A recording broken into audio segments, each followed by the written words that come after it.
Well, you're going to register right here. They're going to give you a kaboom, and then they're going to show you where you can help out. It's been said it takes a village to raise a child. An example of that belief was put into action a few weeks ago at the Edison Children's Development Center.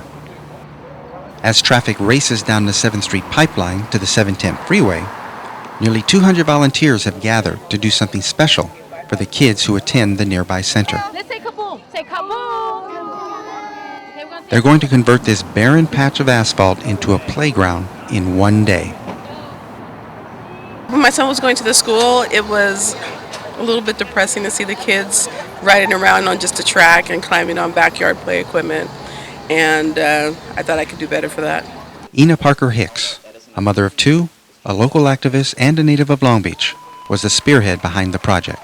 I was in Green Long Beach. I just recently left Green Long Beach. You see the shirt? And we had just decided that we were going to have a mission of creating green spaces. So at my son's school, I do organic gardening at home, very little. But I thought it would be nice to kind of expand upon it here. I asked Green Long Beach about about writing a grant to have planter boxes here. In fact, when I was writing the grant for the planters, I had contacted Kaboom, and I was like, I'm interested in a playground, but I don't know how I'm going to make this work. And they were like, okay, well, let's start the process. So I actually started the process with Kaboom a year ago. Kaboom's a national nonprofit that started in 1996. Our CEO noticed that kids weren't having a safe place to play. Daryl Hammond, CEO of Kaboom, started the organization after reading about two children who suffocated while playing in an abandoned car because they had nowhere else to play. And so now it's our mission to provide a safe place to play within walking distance of every child and to give kids the childhood they deserve by bringing play to kids that need it most. Courtney Sawyer is a project manager for Kaboom. It's a done-in-a-day playground. You come here in the morning, as you saw today, you had an empty build site with holes in it, and then by the end of the day you have a beautiful playground and projects to accompany it. Since its inception, Kaboom has raised over $200 million, built over 2,000 playgrounds across the country, and recruited a legion of national and community partners. Not to mention the millions of volunteers who give their time and effort toward this worthy cause, as well as the local sponsors needed to make this particular project a reality. Kaboom is responsible for at least 4 other playgrounds in Long Beach. Included in their plan is a follow-up program to check the impact of the playground's success. Courtney Sawyer explains. Yeah, so we actually have post-build follow-ups with the community, and we do that via calls, and we gather them together and have a 1 month, a 6 month, and a 1 year call with them, just to see how things are progressing and what the impact has been on their community. Other than that, we also conduct revisits to come out and make sure that the playground is still in good condition as far as maintenance goes. Of course, the immediate impact is not the only goal here. As a lifelong resident, Ina Parker Hicks has seen Long Beach go through a roller coaster of ups and downs.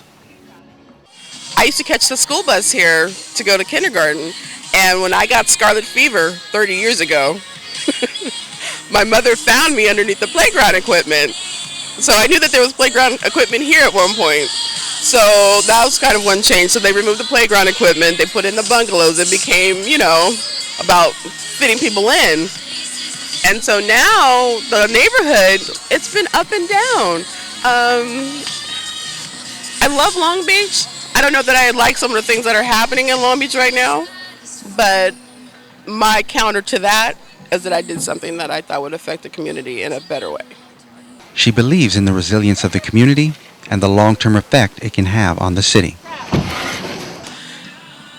What really encouraged me in this process is that every time I started to get burned out, every time another parent would come in and say, let me help you. And there's one parent here, her name is Helinda Haro. We have a language barrier. And she has stepped up to the plate. Every time she was coming up with lists, she had people that were donating everything. She's the one who got the Zumba instructor to come here. I was so inspired by her, just the way that when she saw that one parent could start doing something, that she just kind of took it and run. And she inspires me now.